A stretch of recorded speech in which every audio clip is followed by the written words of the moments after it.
एक शोर उठता है, फिर खामोशी छा जाती है, फिर खामोशी टूटती है और शोर उठता है। इस बार ये खामोशी कोलकाता में टूटी।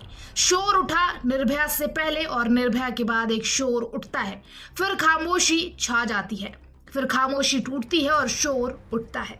इस बार ये खामोशी कोलकाता में टूटी। शोर उठा निर्भया से पहले और निर्भया के बाद, यही तो होता रहा।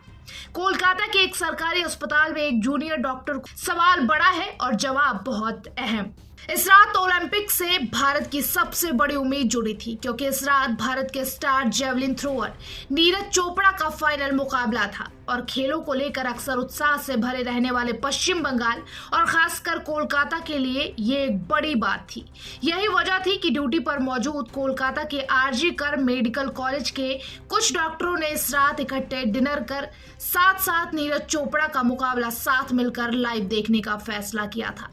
इन्हीं में से एक थी वो ट्रेनी डॉक्टर जिसने गुरुवार की रात को अस्पताल में इमरजेंसी ड्यूटी के लिए बुलाया गया था। उसने रात को अपनी ड्यूटी पूरी की और अपने 4 कलीग्स के साथ अस्पताल के सेमिनार हॉल में डिनर के लिए चली गई। डिनर के साथ साथ उन्होंने इकट्ठे नीरज चोपड़ा का मुकाबला भी देखा, जिसके बाद उसके दोस्त तो वहां से निकल गए, लेकिन उस ट्रेनी डॉक्टर ने वहीं रुक कर थोड़ा सो लेने का या फिर यूं कहे कि रात काट लेने का फैसला किया। असल में अस्पताल के सेमिनार हॉल का इस्तेमाल किसी सेमिनार या मीटिंग जैसी एक्टिविटीज के लिए कभी कभार ही होता है।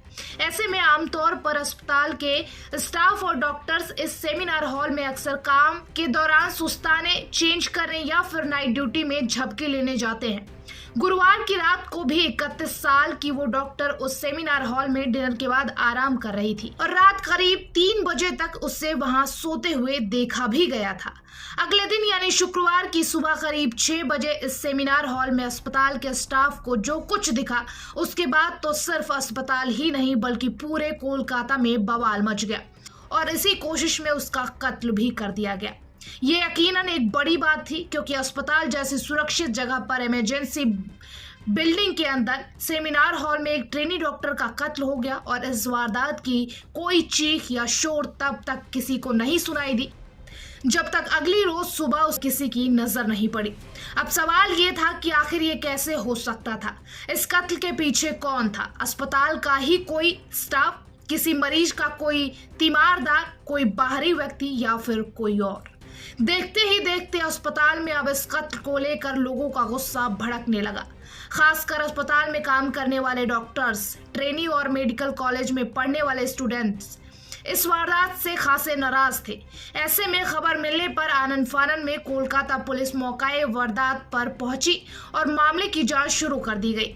शुरुआत में सिवाय ट्रेनी डॉक्टर्स के अलावा पुलिस के पास इस केस का कोई सुराग नहीं था। बहरहाल इस मामले में हर पहलू पर जांच हो रही है, अलग अलग टीमें बनाई गई हैं और हर टीम जांच में जुटी। अस्पताल में पुलिस ने इन सभी लोगों से पूछताछ कर ये जानने समझने की कोशिश कर रही है कि आखिर उस रात में वो इमरजेंसी बिल्डिंग में और खासकर सेमिनार हॉल के आसपास क्या हुआ था। इनमें जिसका भी जवाब संतोषजनक मिला, पुलिस उसे जांच के दायरे से बाहर करती गई, जबकि जिसका जवाब संदिग्ध लगा उस पर इन्वेस्टिगेशन का शिकंजा और कसता गया। इसी सिलसिले में 33 साल के संजय रॉय नाम के एक सिविक वॉलंटियर का चेहरा भी पुलिस के सामने आया, जो अक्सर उस अस्पताल में आता जाता था। इत्तेफाक से संजय भी उस रात सीसीटीवी कैमरे में अस्पताल में सेमिनार हॉल की तरफ जाता हुआ दिखा था। Bureau report, TV7 Bharat.